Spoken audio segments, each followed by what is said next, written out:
Ay, pusang ina. Alam nyo, minsan, okay lang kung ano eh. Okay lang kung matalo ka. Legit, okay lang. Walang masama. Pero iba kung ano eh. Iba kung sumuko ka. Gets ba? Parang ang cliche pakinggan. Pero magkaiba yung talo ka sa hihinto ka na or susuko ka na. Kasi, king ina, ano eh, I'll admit, talo ako. Di naman completely, talo ako ngayon. Specifically ngayong araw. Talo ako ngayong araw. Eh, wala nang masama dun. Lahat naman tayo, natatalo. Ibanggit ko nga dun sa isa kong video na progress isn't linear. Andun ako sa phase na andun ako sa part na shit. Nasa plateau ako. Aware ako, yun yung maganda, aware ako. As alam ko yung gagawin ko. Pero king ina, I'll let my emotions go or let it run its course lang. Hindi ko lalabanan. Yung kasi bad trip ako. Bad trip ako na basta bad trip ako. Tapos but I won't act on my emotions. Pero I'll let it flow within me lang. Hayaan ko lang siya. Simula doon, I'll start by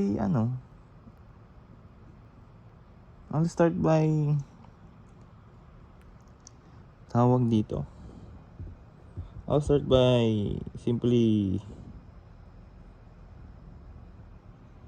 unti-untiin lang ba ayusin. Nakahiga ako ngayon sa kama ko. Kasi hindi ko rin alam.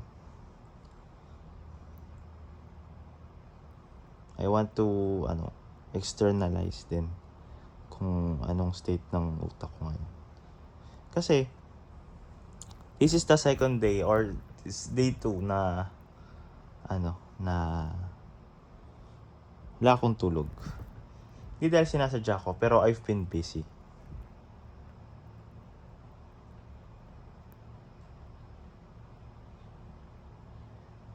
Pero let's make an analogy. The wheels on my car were going smoothly from the start. And I noticed na there are screws on my wheels na unti-unting lumuluwag. Sabi natin, 4 yung screws dun sa gulong na yun. 2 na natanggal. Tapos maluwag na yung natitirang 2.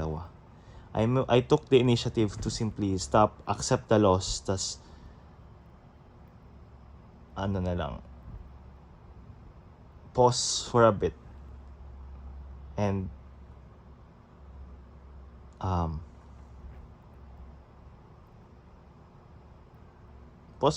then recover or to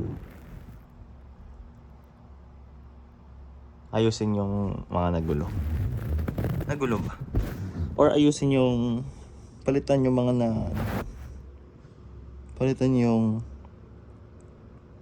nawalang screw na may mga natanggal eh. Pero like I've said from the past videos, di ko hinto yung momentum ko. I will try my best to I will literally try my best.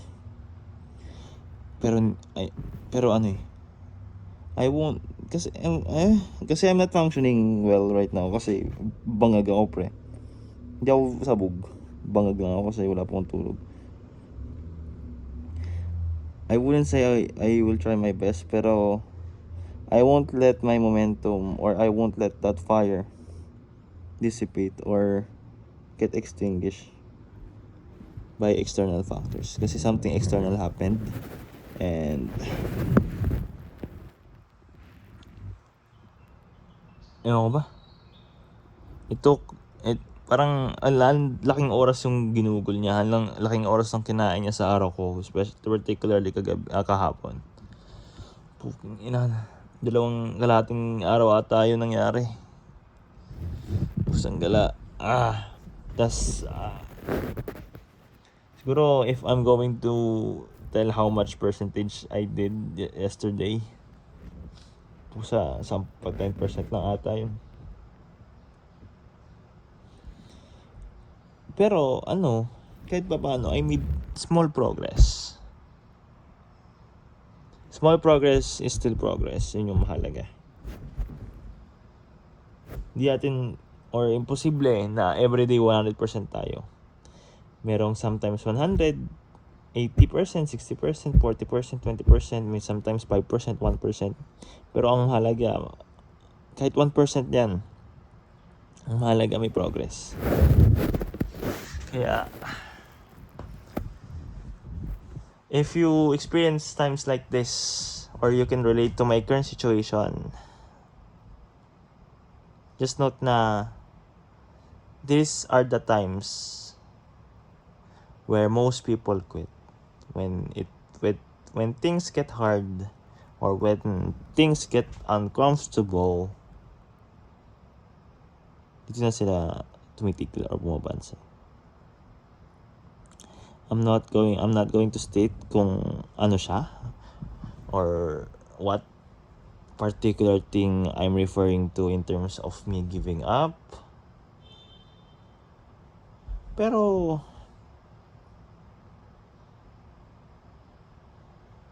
I said it naman. I'll accept today's loss. But I'll make sure that I'll still have progress kahit na 1% yan.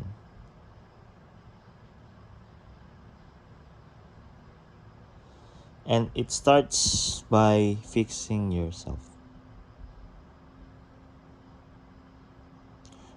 Hindi siya long term, but short term right now, as in literal right now. Kasi one thing that I notice about myself na something that really primes me. Sorry, wala kasi ako di kasi ako naka-mic, yung mic ko sa PC. Nasa phone lang ako. One way of me priming myself for the day or the day ahead is I take a bath, a shower. Alam ko given naman yun, pero sometimes umaga, ligo ako. Alam mo yung afternoon dip, na yung energy level mo babagsak. A simple shower will help me get my energy back. Kasi it gives me the feeling of starting over or being fresh. And it comes a long way, or it goes a long way, because it helps me with sometimes, and it mostly lagi it helps me with my productivity. Na after sabihin natin taking a bath, I don't know if you really care what I'm saying, or kailangan nyo pa bang marinig kung anong gagawin ko sa araw. Wala akong paki. Pero it might help some people, diba? Because like I've said, the first step in fixing times like this, or to recovering from times like this, I'm not saying that it will work 100% of the time, but this is the actions that I'm going to take to try to recover.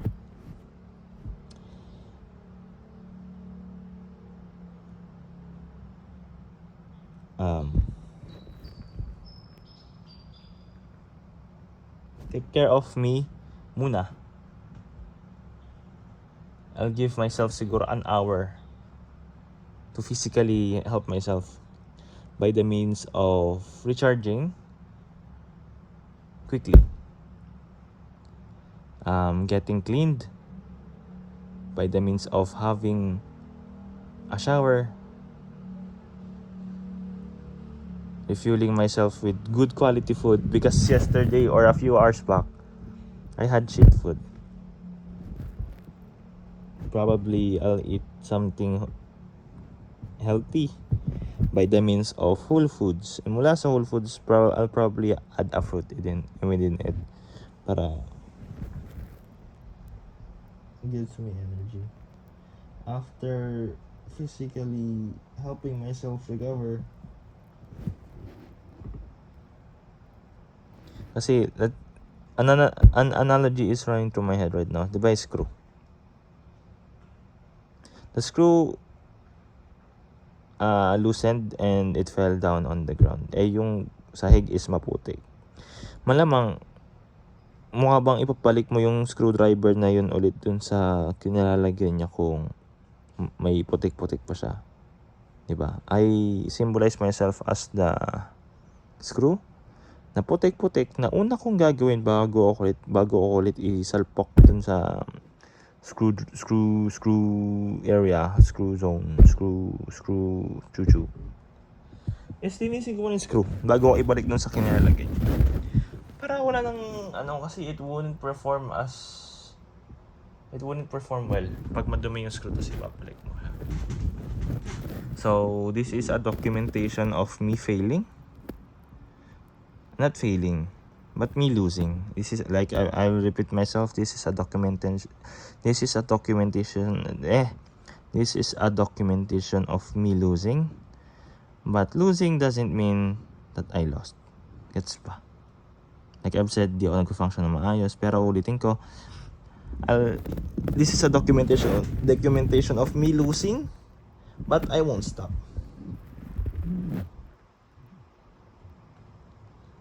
Kaya, hindi ko alam kung at least kung may natanong ba tong video na to sa'yo or may na-benefit ka dito, pero at least alam ko pwedeng makatulong sa'yo yung analogy na a screw fell down on mud, madumi yung screw, and what will you do if that screw falls down on the mud? Nisi mo muna bago mo ibalik. Or pwede rin natin gamitin yung analogy na contact lenses mo nahulog sa sahig. Sabi ko, shit, nahulog. What will you do? You'll clean it up. Inisin mo muna bago mo isuot. Kasi kung sinuot mo yung contact lens mo tapos may mga maliit na dirt particles, sand particles, pusang gala, sunog mata mo. Ako lang nagsasabi sa'yo. Kaya before wearing that contact lens again, linisin mo. And never ever let that fire dissipate or get extinguished. Yun lang. Sana nakatulong ako. Thank you.